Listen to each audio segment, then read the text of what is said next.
For the record, no, the Department of Agriculture and the National Irrigation Administration, as far as I'm concerned, ay walang palabra de honor. Kaya, saan nanggaling yon? Dahil you promised me to submit the following day.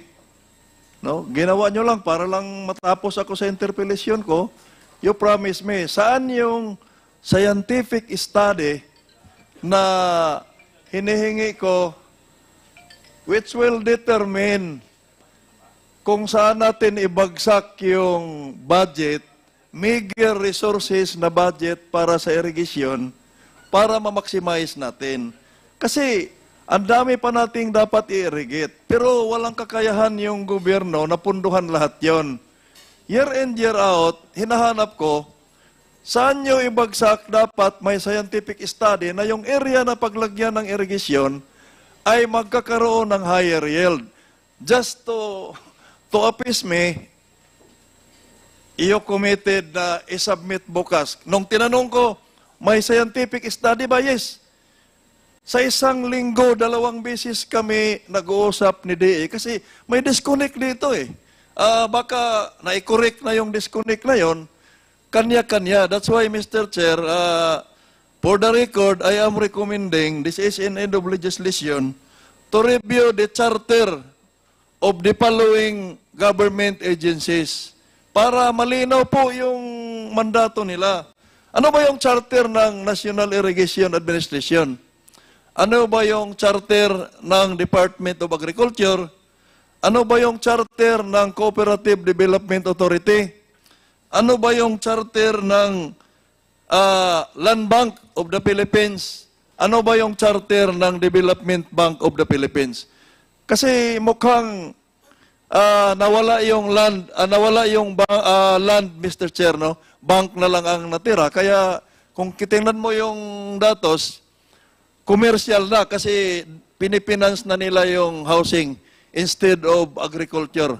So, titingnan natin lahat yon. To legislate something, tingnan mo, may programa tayo, contract farming. Kanino ba talagang trabaho to? Is it trabaho ng National Irrigation? Is it trabaho ng Department of Agriculture? Is it a mandate of the National Food Authority?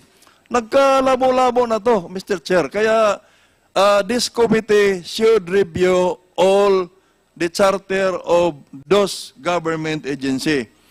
Now, balikan ko yung sinabi ko kanina na pambungad, Mr. Chair. I believe in the principle of garbage in, garbage out. May mga datos na pinipresent dito. Ito yung irrigated. Ito yung kailangan pa nating i-irrigate. Ito yung irrigated pero hindi na functional. Kailangan natin ng repair. Then, they are presenting something which for me personally, no, cannot fully believe. Because this happens in my case. Ngayon, I would like to ask Mr. Chair,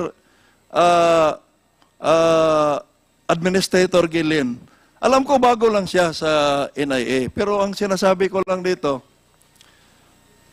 are you sure doon sa mga data na pinesent mo sa committee na ito yung irrigated?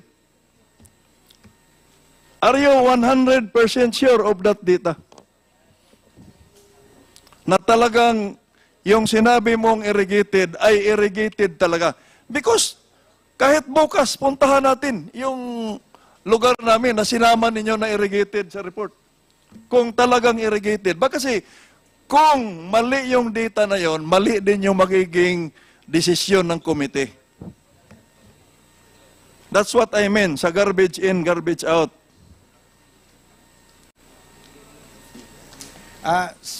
With regards to NIA, sir, kaya namin alam yung data namin kasi pagkatapos magtanim, meron po kaming evaluation kung ilan po talaga natataniman. Actual evaluation po. Mr. Chair, ang tinatanong po ng representasyong ito ay talaga bang 100% sure si Administrator Guillen na yung present niya na data dito na number of hectares irrigated based on the record ay tama 100%. Mahirap naman. Are you confident na tama yung data na present mo? Kasi doon tayo magsimula eh. Kasi kung mali yung binigay ninyo dito, ay mali po yung magiging rekomendasyon ng committee. Yes, Mr. Chair. Yeah, yung binigay po naming data ay tama po yun kasi may evaluation po kung may after ng... Mr. Chair, no? Administrator Gillen is under oath. Pero hindi naman po tong committee na to aabot doon sa mga contempt na yan. Ang sinasabi ko lang, I will not believe to you personally kasi I have personal experience with you. Okay. Doon sa ilang hectares yung Mr. Chair yung ni-report mo ngayon na fully functional irrigated? Actually, kung hindi nataniman, hindi po namin sila... No. Just answer, kindly answer my question. Doon sa 1.2 million hectares, kasama ba? Hindi ko tinanong kung nataniman kung hindi. Dahil ni-report nyo na 1.2 million hectares, ang tanong ko, kasama ba yung irrigation sa dinagat na ni-report ninyo na irrigated? Kasi pag sinabi nyo irrigated, dapat mataniman yun. Wala namang farmers na hindi magtanim kung may tubig eh. Ako mismo, nag-aararo ako. 1987, nung huminto ako pag-aral dahil walang pambili na pambayad ng tuition. Ako mismo nag-aararo sa, and that area, no, na more than 2 hectares, ako mismo ang nag-ano dyan. At yun ang nireport ninyo irrigated, pero yung lasing, doon natulog sa mismong kanal ng irrigation dahil walang tubig. Yes, sir. Actually po, sir, Personal ko yan, na-experience. ang report po namin kanina is that meron po tayong 1.5 million firmed up service area. Ito po yung, actually yung unang report po namin kanina, 1.7 million ang NIA assisted, 1.7 million hectares. Mr. Chair, for the interest of time, gusto ko lang ulitin yung tanong ko, 1.2 million hectares yung irrigated. Tama po ba, Administrator? Actually, sir, ang irrigated natin lahat, ang firmed up service area natin is 1.5 million. Pero ang natataniman Okay, lamang po namin sige, is firm up, 1.2. firm up, o kahit ano, basta irrigated. Firm up yan, ano. Kasama ba yung sa dinagat na nireport ninyo na irrigated? Kasama po yung dinagat doon sa firmed up service area. Oh, Pero so- yung 1.2 million hectares namin na operated, We are wasting time na mag-argue tayo dito. Ang sinasabi ko lang, napatunayan ko na yung report ninyo ay hindi validated. Uulitin ko yung sinabi ko doon sa plenary.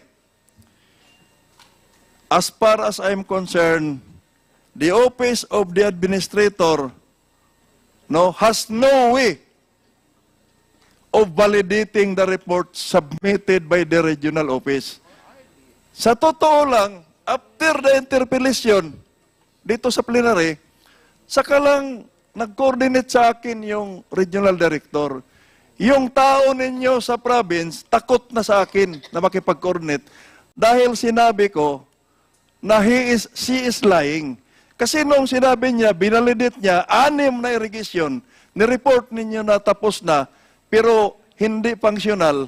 Sa kanyo lang sinabi na lagyan nyo ng solar. Pero ang lagyan nyo lang ng solar, out of the 6, yung sa akin lang, dahil congressman ako, nagre-reklamo ako. How about the 5? Nire-report pa rin yung na-irrigated.